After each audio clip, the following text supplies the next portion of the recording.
Bonjour les mamans et aussi les papas, si jamais il y en a qui veulent mieux comprendre notre univers. Je suis Luce, maman de 3 enfants, de 5, 9 et 2 ans.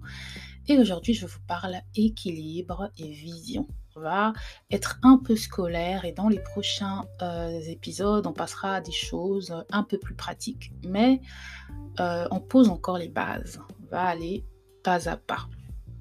Et ce que je vous partage, c'est parce que ce sont des choses aussi que j'ai apprises et que je continue à apprendre et que je continue à implémenter dans ma propre vie. Donc, comme on dit souvent, je ne suis pas encore arrivée.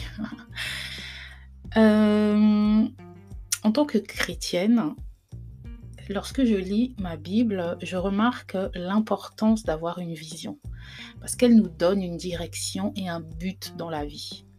Et elle nous aide à comprendre notre rôle et notre responsabilité en tant que croyant, mais aussi en tant que être humain, en tant que personne, en tant que membre d'une société. Les mamans sont souvent confrontées à des défis pour trouver un équilibre entre leurs responsabilités familiales et leurs aspirations personnelles. On a parfois l'impression qu'on demande à une maman de tout faire à la fois et ça peut être parfois difficile.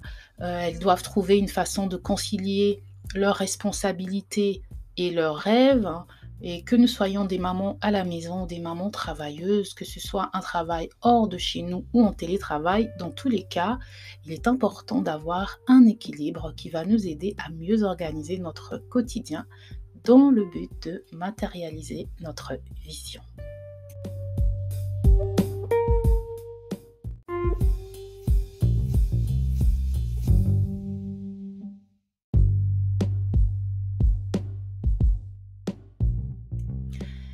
L'équilibre et la vision sont des notions importantes, primordiales. Tout d'abord, la vision et l'équilibre sont des composantes essentielles de notre santé physique. Notre vision nous aide à voir le monde qui nous entoure et notre équilibre nous aide à rester debout et à nous déplacer en toute sécurité.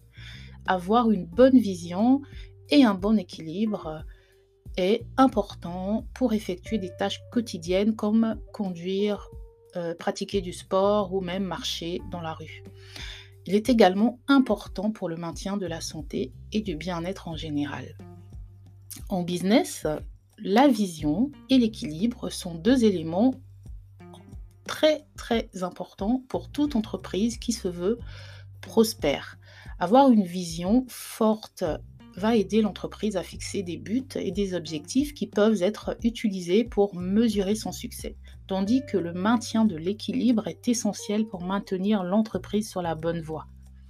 Avoir une vision claire va permettre aux entreprises de se concentrer sur ce qui est important tout en équilibrant différents aspects tels que les finances, le service à la clientèle, le marketing, etc. En fonction euh, de sa vision, elle va établir des bases solides pour son entreprise et en maintenant un équilibre dans tout ce qui est opération, l'entreprise peut assurer qu'elle progresse vers ses objectifs. Et la vision, c'est en fait comment on se voit dans l'avenir, comment on se projette, ce qu'on veut devenir ou accomplir.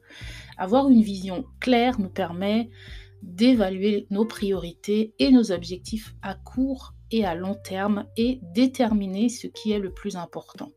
On peut avoir une vision globale et ce que j'appelle des mini-visions et on se donne des objectifs pour réaliser ces visions. Alors, c'est quoi la vision globale ? Si vous êtes marié, votre vision doit être partagée avec votre conjoint. Vous devez avoir la même vision. Par exemple, vous pouvez vous dire, nous sommes en début de trentaine, on va tout mettre en place pour travailler et être propriétaire d'au moins 2 biens dans notre quarantaine. À 50 ans, on veut être indépendant et donc avoir notre propre entreprise et ne plus être employé. Et donc, tout ce que nous allons faire ou entreprendre dans les 20 années à venir devront contribuer à la réalisation de notre vision. Une mini-vision n'est pas une vision moins importante. Je pourrais utiliser le mot objectif, mais les objectifs vont plutôt être les marches qui vont nous amener à la vision. Je donne peut-être, des exemples qui sont business, hein, qui est un peu dans le monde, des affaires, même si je ne parlerai pas, je l'ai dit, dans le précédent épisode, que je ne parlerai pas entrepreneuriat, mais vous verrez que beaucoup de principes qu'on utilise en business sont inspirés de nos expériences humaines et sont applicables dans beaucoup de nos problématiques de vie quotidienne. Une mini-vision peut être celle de vos enfants, par exemple. Nos enfants peuvent avoir très tôt des rêves et des ambitions puisqu'ils sont sous nos ailes. Leurs aspirations peuvent devenir les nôtres, momentanément, pour un temps. Car nos enfants deviennent responsables, ils doivent eux-mêmes par la suite prendre la responsabilité de réaliser leurs rêves. Donc nous sommes des tremplins, on les aide, on va peut-être payer des cours supplémentaires en musique, en sport, en littérature, etc. pour les aider à se développer dans le domaine qu'ils ont choisi. Mais leur vision ne peut pas être notre vision globale ou principale parce que nous n'en sommes pas les acteurs principaux. J'espère que je me fais comprendre. Donc, puisqu'on a une vision globale qui concerne notre famille, avec notre conjoint et parfois aussi nos enfants, on doit aussi avoir notre propre vision. Si notre vision personnelle est identique à celle de notre conjoint, c'est super. Donc, si notre mini-vision colle avec la vision globale que nous avons avec notre famille ou notre conjoint, c'est super. Par exemple, on veut tous les deux, avec son conjoint, avoir notre propre entreprise, mais dans le même domaine, c'est super. Mais il arrive que ce ne soit pas le cas. En fait, on peut partager une vision avec son conjoint et avoir soi-même sa vision ou ses mini-visions. Dans la vision globale, vous et votre conjoint êtes les acteurs principaux, mais dans votre vision personnelle, vous êtes l'actrice principale parce que votre conjoint ne peut pas le faire à votre place, mais il peut vous aider en agissant à différents niveaux, en vous aidant par exemple à avoir du temps pour vous former ou en vous aidant financièrement, matériellement, etc. Par exemple, vous voulez réussir dans la restauration, vous y travaillez car c'est ainsi que vous vous voyez dans la vision globale de votre famille. Et aussi, vous pouvez faire que la construction de votre vision soit comme un pilier qui va aussi supporter la vision globale. Et donc la vision est importante, même primordiale, je le redis. Le problème, c'est qu'on peut la perdre de vue ou complètement l'oublier et s'en écarter.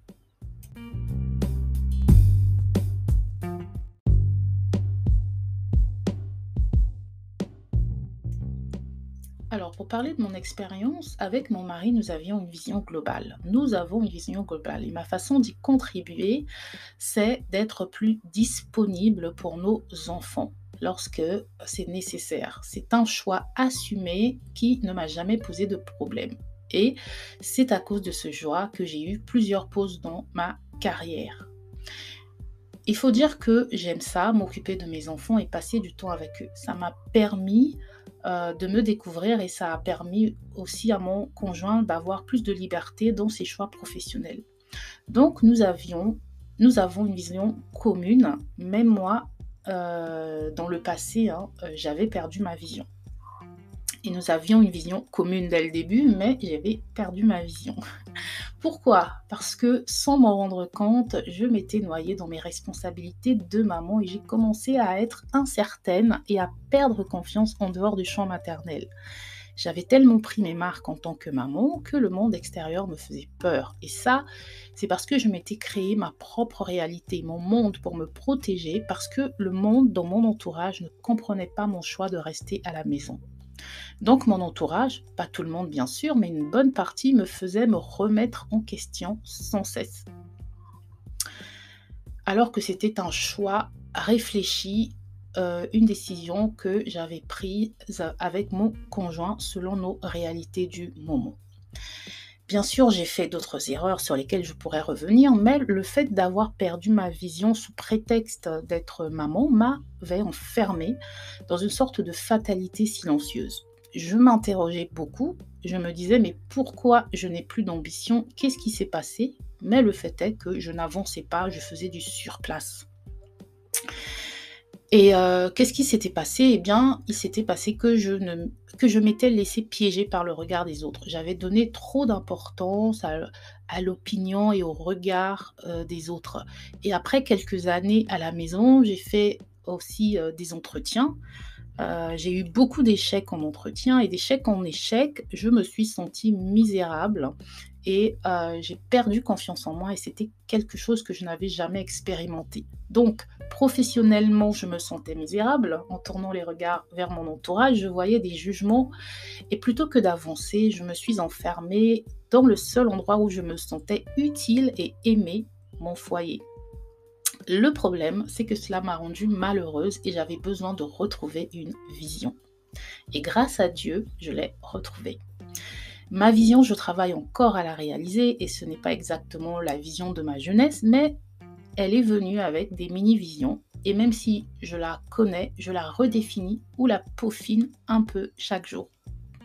Je ne suis pas encore arrivée, comme on dit. La vision évolue avec le temps, elle s'adapte aussi à vos circonstances.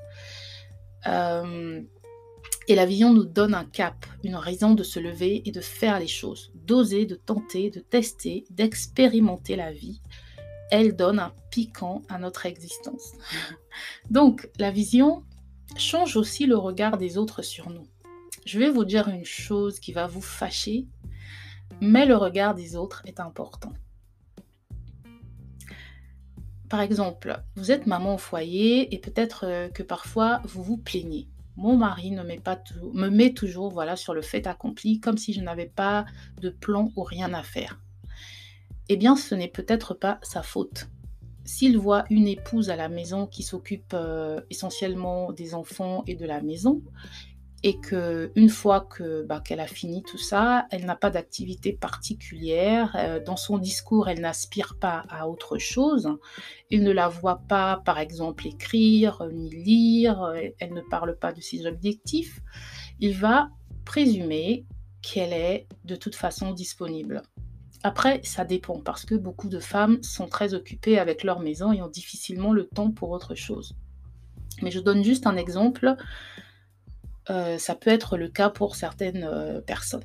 Bref, si votre conjoint sait que, admettons que vous êtes Marie écrit sur son blog, Marie se forme, pendant qu'elle est à la maison avec les enfants, elle se forme, elle fait de la peinture, elle fait du sport, bref, en plus d'être maman, elle a d'autres occupations qui lui prennent du temps.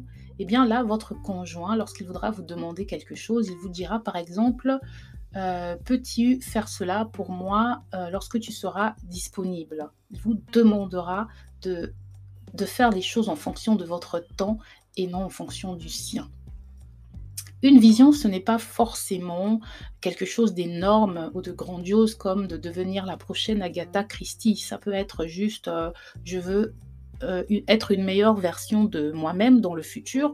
Donc j'y travaille en m'instruisant, en faisant de l'exercice et en investissant sur ma personne. Ça peut être juste que je veux être une personne en bonne santé lorsque j'atteindrai mes 80 ans, mes 60 ans, etc.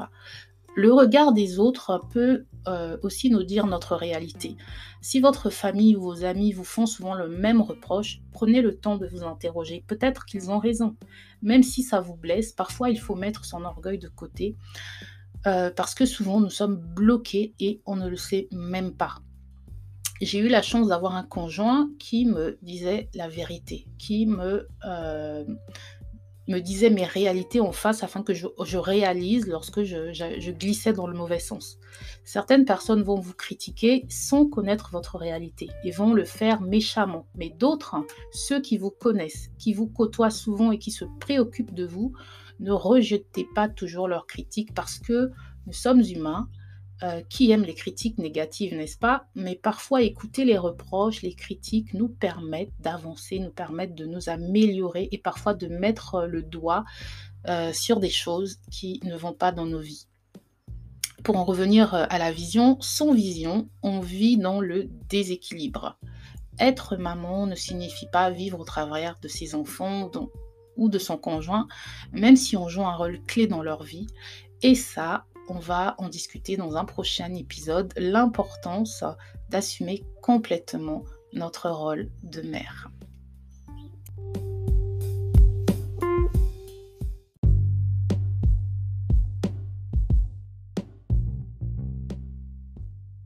Donc, l'équilibre, il faut l'avoir en toute chose. Donc, premier exercice, maman, après cet épisode, hem, as-tu une vision? Voilà, pose-toi la question, as-tu une vision? Écris-la, verbalise-la et quels sont tes objectifs, quels sont les objectifs que tu as mis en place pour la réaliser? Dans mon livre préféré, la Bible, on dit dans Ecclésiaste 3, des versets 1 à 8, ça va être un peu long, désolée. Il y a un temps pour tout, un temps pour toute chose sous les cieux. Un temps pour naître, un temps pour mourir, un temps pour planter, un temps pour arracher ce qui a été planté, un temps pour tuer, un temps pour guérir, un temps pour abattre, un temps pour bâtir, un temps pour pleurer, un temps pour rire, un temps pour se lamenter, un temps pour danser, un temps pour lancer des pierres, un temps pour ramasser des pierres, un temps pour embrasser, un temps pour s'éloigner, et cetera, et cetera. Je vous, conseille donc de lire ce passage. C'est juste un passage qui rappelle qu'en toute chose, il faut un équilibre. Il peut nous arriver des expériences dans la vie qui vont nous faire tituber, qui vont nous bousculer. On va se lamenter, mais il ne faut pas s'attarder trop longtemps sur la lamentation. Il faut ensuite se relever, repartir sur de nouvelles bases. Hem, Quand l'équilibre est rompu, c'est le chaos. Donc voilà, c'était Maman vous dit tout et on se retrouve pour un prochain épisode. Ciao!